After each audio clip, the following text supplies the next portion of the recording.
Welcome back to investigating Hadoop logs with LogDelta. Part 5, comparing line-by-line scores, fingerprints. Now, we can use a 100-line moving average as our pattern and check if the other normal runs show similar behavior. In total, we have 8 runs labeled as normal to compare. Do any of the normal runs look noticeably different from each other? It might be challenging to identify a clear pattern without examining them side by side. Here is an image. Now it becomes much easier to identify which pattern doesn't belong or looks too different. The answer is clear, the one on the bottom right. In addition to the shape being different, the x-axis label reveals that this log file is significantly longer than the others, extending well past 2,000 lines. In contrast, the second longest log only surpasses 1,400 lines.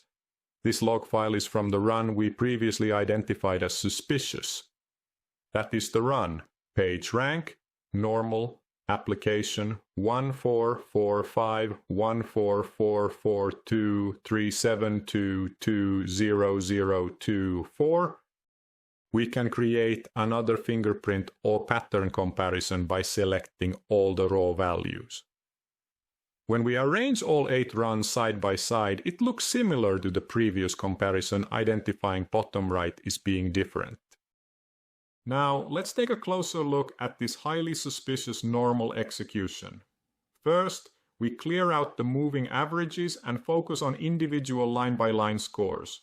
Hovering over the most anomalous points reveals a recurring issue, a lack of disk space. This is indicated by the log message stating, "Going to preempt one due to lack of space for maps." This provides strong evidence that this run is experiencing a disk-full anomaly. On screen we have a refresher from the previous video, displaying the results from run-level anomaly scoring. Notably, the same run is identified as anomalous here, with a significantly high rank sum score. It stands out as being ranked far from the normal runs and is surrounded by other anomalous runs. Here is a summary table of the identified incorrect labels and their corresponding fixes. The table outlines 3 key details: the run ID, the original label, and the corrected label. Now, let's move on to studying machine-down anomalies. There are 15 such anomalies, each exhibiting distinct fingerprints, as shown on the screen. These variations suggest that the specific machine involved or the timing of the anomaly injection procedure plays a significant role in shaping the resulting anomaly patterns. For instance, take a look at the third row on the right side. The fingerprints here are notably short, only about 400 lines.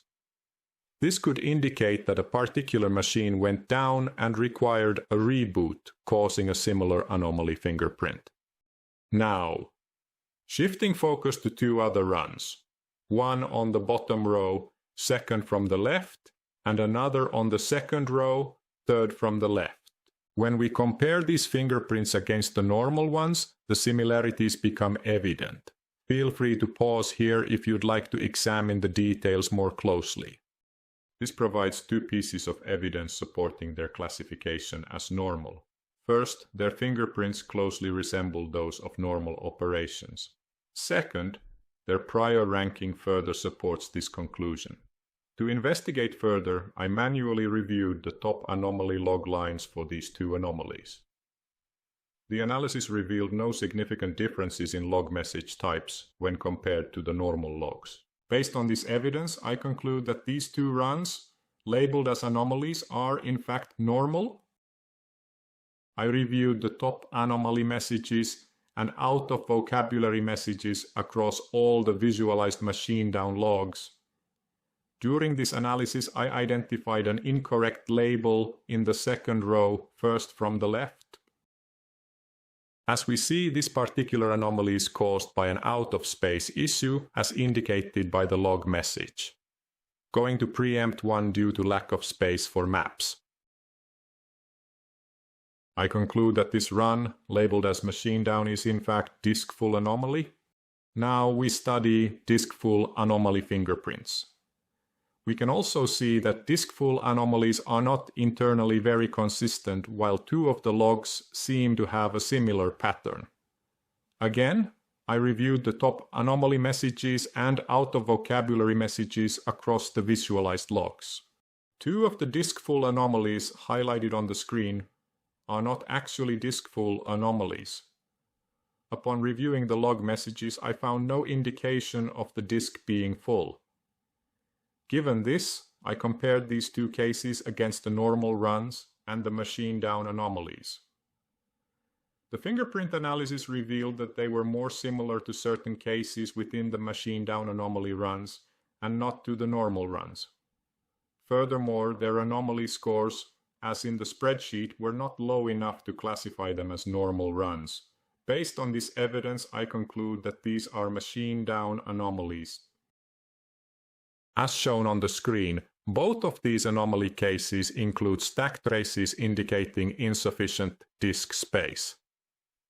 While not strictly log messages, these stack traces are printed alongside the log messages, confirming the disk full issue. This concludes our somewhat accidental investigation into the incorrect labels.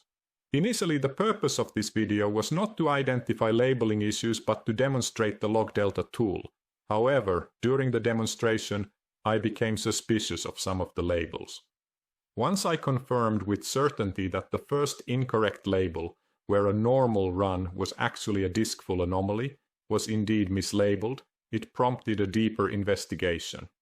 As the saying goes, when there's one bug, you're likely to find more. Many details and dead ends were left out. For example, I performed checks using a script to search for log messages in logs, which will be included as part of this demo package.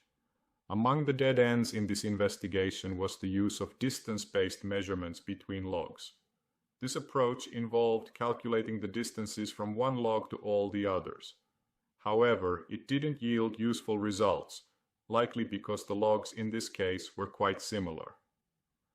The high level of similarity may have caused the distance-based approach to be influenced by incidental factors rather than capturing the actual meaningful differences between the logs.